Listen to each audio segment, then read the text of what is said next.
So when the pandemic hit, obviously everything shut down and we didn't have shows anymore. And in that moment, I felt like I needed to be there for my fans and to give them something to look forward to. I started to live stream every week, right in the studio actually, and we called it Atlas Thursdays, and the name Atlas kind of stuck.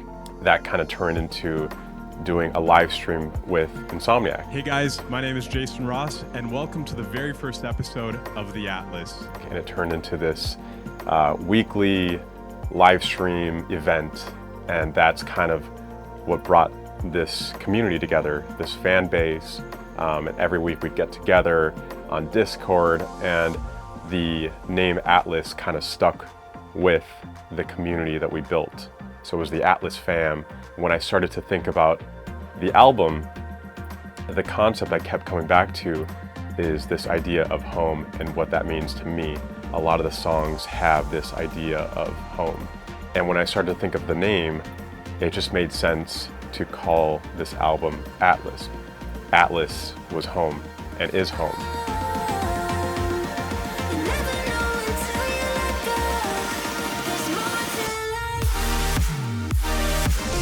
I love Jason Ross. His music means everything to me, especially during COVID. The fact that he took so much time doing 2 sets a week for almost like at least 8 months is amazing, and I truly appreciate all that time he spent. So I started creating this album during the pandemic, and for this one, being my second album, I wanted to put a real focus on songwriting and making songs that feel personal to me. All these songwriters and collaborators was just such an awesome experience, getting to work with MitiS and Dia on Take You Home. Dia, for example, has been such an integral part of my music recently, and she killed it on that one. And also on Stay, I got to be in the studio with her and John working on the lyrics and the idea and the concept.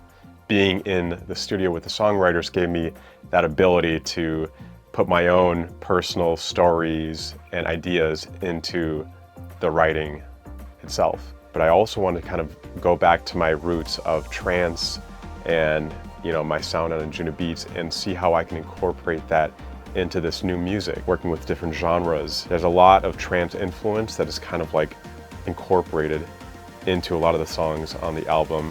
There's melodic bass music, and there's a lot of influence that kind of coincides and comes together, and I think bridges those two musical influences seamlessly to make something that represents where I was, where I came from, and where I'm going. And the coolest thing to see when I'm now on the road again is, most people come up to me and they say, your live streams got me through the pandemic, and it's just so gratifying to hear that this idea of just wanting to connect grew into something so special. And that's, I think, where the idea of Atlas was born. And it just made sense to call this album Atlas. There's more to